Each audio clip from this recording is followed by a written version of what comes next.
എടീ, കുറുപ്പദ്ദേഹം പണം തന്നുകൊണ്ടാണ് അന്ന് ഇവളുടെ വിവാഹം നടന്നത്. അതിനെന്താ, കടം തീർക്കാതെ നമ്മൾ ഈ വീടും പൊളിച്ചോണ്ട് പോകത്തില്ലെന്ന് പറയണം. ഈ ന്യായം നീ എന്റെ തന്നയോട് പറഞ്ഞാൽ മതി. മുതലാളിയുടെ മുമ്പിൽ അച്ഛന്റെ നാവ് ഉയരില്ലമ്മേ. എടാ, അന്ന് ഞാൻ പേടിച്ച് കഴിഞ്ഞുകൊണ്ടാണ് ഇന്ന് ഈ കിടപ്പാടുണ്ടായത്. ജോലി ചെയ്തിട്ടാണെന്നാ ഞാൻ മനസ്സിലാക്കിയിരിക്കുന്നത്. തർക്കുത്തരം പറയാനല്ലേ നീ പഠിച്ചിട്ടുള്ളൂ. ചേട്ടൻ പറയുന്നത് ശരിയല്ലേ അച്ഛാ? നീയും അവന്റെ കൂടെ കൂടിക്കോ. എടാ, നീ മനസ്സ് വെച്ചാ ആ പണം കൊടുക്കാതെ കഴിക്കാം. ഞാൻ എന്തോ വേണം? ആ യൂണിയൻ ഓഫീസ് ഇട്ടിരിക്കുന്ന സ്ഥലം കുറുപ്പദ്ദേഹം പണ്ടേ മോഹിച്ചതാ. അങ്ങനെ വരട്ടെ. അപ്പോ സ്ഥലത്തിനോടുള്ള മോഹമല്ല, അവിടെ 4 ചെറുപ്പക്കാർ കൂടുന്നത് അച്ഛന്റെ മുതലാളിക്കും മോനും തലവേദനയാണ്. നിനക്ക് യൂണിയനാണോ കുടുംബമാണോ വലുത്? എനിക്ക് രണ്ടും വലുതാ. എടാ, മുതലാളിമാരെ താങ്ങി നിന്നാലേ നമുക്ക് ജീവിക്കാനോ. അയ്യോടാ, എന്തൊരു അഭിമാനത്തോടെ സംസാരിക്കുന്നത്. അച്ഛാ, ഈ മുതലാളികൾക്ക് മുട്ടുകുത്തിയാലേ നമുക്ക് ജീവിക്കാൻ പറ്റും. ഈ താന്തോന്നരം പറയുന്ന ആരും കേൾക്കരുത്. അച്ഛനെന്തിനാ അങ്ങനെ ഭയപ്പെടുന്നത്? കടം വാങ്ങിച്ചിട്ടുണ്ടെങ്കിൽ ജോലി ചെയ്ത് കടം വിട്ടും. അത് തന്നെയാ ഞാനും ഏറ്റിട്ട് വന്നിരിക്കുന്നത്. നാളെ മുതൽ നീയും കൂടെ ജോലിക്ക് വരണം. എവിടെ? എവിടെ? എന്റെ തന്തയുടെ വീട്ടിലേക്ക്. എവിടെയാണെന്ന്? എടാ, കുറുപ്പദ്ദേഹത്തിന്റെ വീട്ടിലേക്കെന്ന്. തോട്ടിപ്പണിക്ക് പോയാലും അയാളുടെ ജോലി എനിക്ക് വേണ്ട. നിന്നെ കൊണ്ടു ചെല്ലാമെന്ന് ഞാൻ വാക്ക് കൊടുത്തിട്ടാണ് വന്നത്. ഓഹോ, അപ്പോ മുതലാളിയുടെ പീരി സമ്പാദിക്കാൻ വേണ്ടി അച്ഛൻ എന്നെ അടിമക്കച്ചവടം ചെയ്യാൻ തീരുമാനിച്ചിരിക്കുകയാണല്ലേ? അവൻ ഇഷ്ടമില്ലാതെ നിങ്ങൾ എന്തിനാ വാക്ക് കൊടുത്തത്? എനിക്ക് ഇഷ്ടമുണ്ടായിട്ട് നീ ആരായിരിക്കും? ചേട്ടൻ പോകണ്ട. നീ പോയി. എടാ, നീ എന്റെ കൂടെ വരുന്നോ ഇല്ലയോ? ഞാൻ വരണമെന്ന് അച്ഛൻ നിർബന്ധമാണ്. നിർബന്ധം. ശരി, ഞാൻ വളർത്തിയവനല്ലേ, ഞാൻ പറയുന്നത് കേൾക്കുമോ ഇല്ലയോ എന്ന് എനിക്കൊന്ന് അറിയണമല്ലോ. ഇതാ, അവന്മാരുടെ മുമ്പിൽ എന്നെ പട്ടിയാക്കുന്നതിനേക്കാൾ അച്ഛനുടെ കഴുത്ത് വെട്ടി വെട്ടുവച്ച. മോനെ സുരേന്ദ്ര, എന്തിനാണ് ഈ അച്ഛനോട് പിടിവാശി? അച്ഛ, മനുഷ്യന് അഭിമാനമാണ് ഏറ്റവും വലുത്. ഈ കിടപ്പാടത്തിന്റെ കടം വീട്ടാൻ നിവൃത്തിയില്ലായിട്ടാണ് ഞാൻ അദ്ദേഹത്തോട് വാക്ക് പറഞ്ഞു പോകുന്നത്. നീ അച്ഛനോട് ക്ഷമിക്കും. ചേട്ടാ, എന്താ ശാന്തേ? ശാന്തേ, എനിക്ക് വേണ്ടിയല്ലേ കടം വാങ്ങിച്ചത്? ഈ ആഭരണങ്ങളെല്ലാം വിറ്റ് കടം വീട്ടണം ചേട്ടാ. വേണ്ട ശാന്തേ, ഒരിക്കൽ നിനക്ക് വാങ്ങിത്തന്ന ആഭരണങ്ങൾ മുഴുവൻ നിന്റെ ഭർത്താവ് വിറ്റ് നശിപ്പിച്ചത് കൊണ്ടാണ് ഇത് നിനക്ക് വാങ്ങിത്തന്നത്. ഇനി ഇതും കൂടി വിറ്റാൽ? സാരമില്ല ചേട്ടാ. വേണ്ട ശാന്തേ, ഞാൻ പൊയ്ക്കോളാം. നിനക്ക് വേണ്ടി ഞാൻ ജോലിക്ക് പൊയ്ക്കോളാം.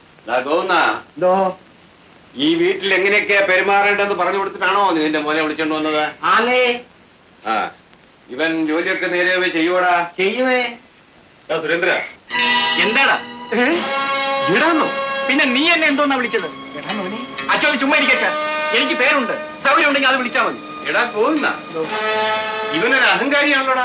എടാ മോനെ, നിന്നെ എടാന്ന് വിളിച്ചാലും നീ കുഞ്ഞെന്നെ വിളിച്ചാവും. എന്താ നിന്റെ കുഞ്ഞ്? പിന്നെ മര്യാദയായിട്ട് സംസാരിക്കണം. ഞാൻ ജോലിക്ക് വന്നെന്ന് വിചാരിച്ച് ഞാൻ നിങ്ങളുടെ അടിമയൊന്നുമല്ല. ഇങ്ങോട്ട് പെരുമാറുന്നവർ അങ്ങോട്ടും പെരുമാറും. തിരുവനന്തപുരം വിളിക്കണോടാ? വേണ്ട, എന്റെ പേര് വിളിച്ചാൽ മതി. എനിക്ക് മനസ്സിലാകാ. നിന്നെ വിളിച്ചോടെ തെങ്ങിനെ തട പഠിപ്പിക്കേ.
ഇത് ഞാൻ ചെയ്തോളാം മോനെ.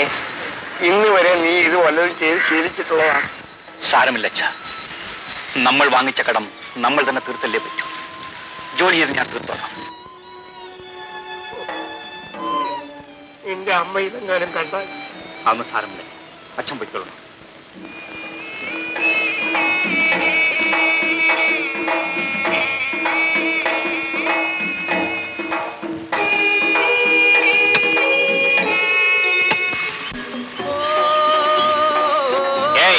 നിലത്ത് നോക്കി നടക്കണം. ഞാനാ കിടക്കുന്നത്. അതിന് ഞാൻ എന്ത് വേണം? ഞാനിൽ ചവിട്ടരുത്. നീ എന്താ കൽപ്പിക്കാൻ? ഞാൻ ആരും ആയിക്കോട്ടെ, ഞാൻ ചവിട്ടരുതെന്നാ പറഞ്ഞത്. എന്റെ അച്ഛന്റെ ഞാരാ ചവിട്ടി നീ എന്ത് ചെയ്യും? ഇക്കണക്കിനാണെങ്കിൽ തന്തൊരു തലയ്ക്കും ചവിട്ടുമെന്ന് തോന്നുന്നല്ലോ. എന്ത് പറഞ്ഞാ? ചാടാതെ അടങ്ങി നില്ലടി പെണ്ണെ. ഞാനിതൊക്കെ ചവിട്ടി നശിപ്പിക്കൂടാ. നീ എന്നെ എന്ത് ചെയ്യും?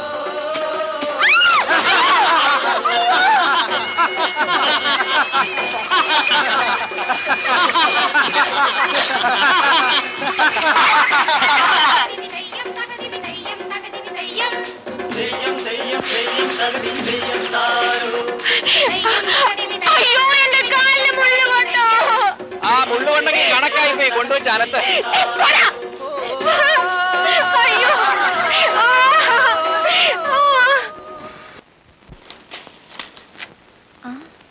അമ്മേ, നമ്മുടെ രാധകുഞ്ഞില്ലേ പോകുന്നത്? കുഞ്ഞേ, കുഞ്ഞേ. അയ്യോ, കുഞ്ഞെന്താ ഞൊണ്ടുന്നത്? അതേ, എന്റെ കാലിലൊരു മുള്ളു കുത്തി. ഞാൻ എടുത്തു തരാം. വേണ്ട വേണ്ട, ഞാൻ എടുത്തു. അയ്യോ, കാല് മുഴുവൻ ചെളിയായല്ലോ. വന്നാട്ടെ, കഴുകി കളഞ്ഞിട്ട് പോകാം. വേണ്ട വേണ്ട. ഏതായാലും ഈ വീട്ടുമുറ്റം വരെ വന്നതല്ലേ, ഒന്ന് കേറിയിട്ട് പോകാം. വന്നാട്ടെ കുഞ്ഞെ.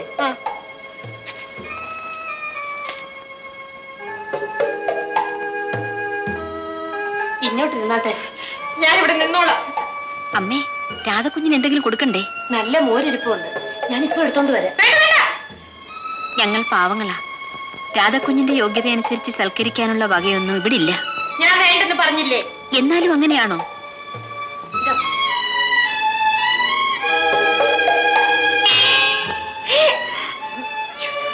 എന്താ അമ്മ ഇത്?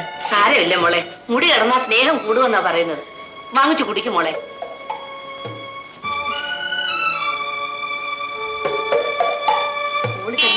അമ്പലത്തിന് കൊണ്ടുവന്ന പ്രസാദം എടുത്തോണ്ട് ശരി. നല്ല മോരാ മോളെ. അടുപ്പിൽ എന്തോ കരിയുന്ന മണം വരുന്നല്ലോ. അടുപ്പിലൊന്നും ഇല്ലല്ലോ. ഉണ്ട് ഉണ്ട്, കരിയുന്നു. ഒന്ന് പോയി നോക്കൂ.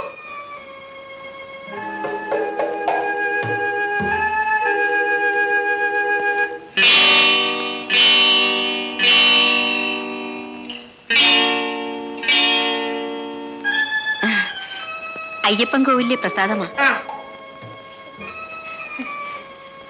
അടുപ്പിലൊന്നും കരിയുന്നില്ലേ മോളെ, മൂക്ക് തോന്നിയതാ. മോരെങ്ങനെ ഇരുന്നോ എന്തോ. വളരെ നന്നായിരുന്നു, ഞാൻ മുഴുവൻ കുടിച്ചല്ലോ. അതെയോ? ഇതാ ഞാൻ വരട്ടെ.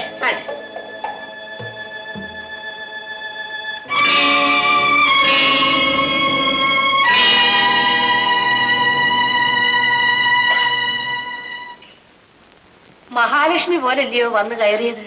വലിയ വീട്ടിലെ പെണ്ണാണെന്ന ഭാവമേ ഇല്ല. നേരാ, ആ മോര് മുഴുവനും അങ്ങ് കുടിച്ചു. അയ്യോ, ഇതെന്താ മോനെ? മോരഭിഷേകം. അമ്പലങ്ങളിൽ പാലഭിഷേകത്തെ പറ്റി അമ്മ കേട്ടിട്ടില്ലേ? അമ്മയ്ക്ക് വേറെ ജോലിയൊന്നുമില്ലേ? എന്തിനാ അവളെ പിടിച്ച് വീട്ടിൽ കയറ്റിയത്? ഞാൻ അറിഞ്ഞ മോനെ ഇങ്ങനൊക്കെ ചെയ്യുമെന്ന്. അയ്യോ, ചേട്ടന് ഉച്ചയ്ക്ക് ഊണിനുള്ള മോരായിരുന്നത്.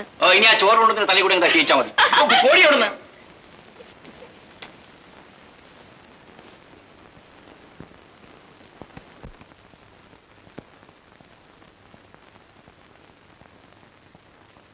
എടാ നാരായണ, കാശ് വാങ്ങിച്ചിട്ട് കുമ്മായം കൊടുത്താൽ മതി. കാശ് തരാതെ ഞാൻ കൊണ്ടുപോവില്ല മോനെ. അല്ല, ഞാൻ കുമ്മായം മേടിക്കാൻ വേണ്ടി മാത്രം വന്നതല്ല. പിന്നെ ഞാൻ ചത്തോന്നറിയാൻ വന്നതായിരിക്കും. അടുത്ത ആഴ്ച ഓണമല്ലേ, അതിന് നീ വീട്ടിൽ വന്നിട്ട് വേണം ഉണ്ണാൻ. നിങ്ങൾക്ക് നാണമില്ലേ എന്നെ ഉണ്ണാൻ വിളിക്കാൻ? ഞാൻ എന്തിനാടാ നാണിക്കുന്നത്? നീ എന്റെ മകളുടെ ഭർത്താവല്ലേ. സുരേന്ദ്രനും നീയും എനിക്ക് ഒരുപോലെയാ. അയ്യ, എന്തൊരു സ്നേഹം. ദേ, എന്റെ വായിലിരിക്കുന്ന കേൾക്കാതെ പോവാ നല്ലത്. ഉണ്ണാൻ വിളിക്കാൻ വന്നിരിക്കുന്നു. നീ എന്ത് വേണമെങ്കിലും പറഞ്ഞു, എന്റെ ആഗ്രഹം കൊണ്ട് വിളിച്ചതാണ്. കഴിഞ്ഞതൊക്കെ അങ്ങ് മറക്കുമോ? നിങ്ങളൊന്ന് പോന്നുണ്ടോ ഇവിടുന്ന്? പോകാനാ പറഞ്ഞത്.